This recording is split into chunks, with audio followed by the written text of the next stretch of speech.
bolehkah menambah zakat fitri dengan niat sedekah? Ya tafadhol, silakan.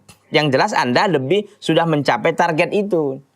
Kan dikatakan tadi satu sa' itu kata para ulama 4 mud. 4 mud itu ukurannya Ibnu Bas, Muhammad bin Shalih Al-Utsaimin dan yang lainnya mengatakan ya, dia sekitar 3 kilo dan juga Syekh Shalih Al-Fauzan mengatakan sekitar 3 kilo.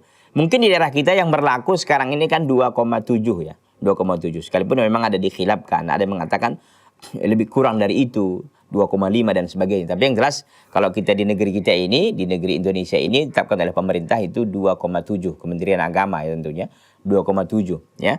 Sedangkan tadi Muhammad ibnu Shalih Al-Utsaimin, Syekh Abdul Aziz ibnu Abdullah ibnu Bas mengatakan itu digenapkan 3 kilo. Mungkin itu sebagai bentuk kehati-hatian ya. Dan ini juga mungkin ya kalau lebih ya dia hitung sedekah tentunya. Karena memang sedekah di bulan Ramadan itu sangat baik ya.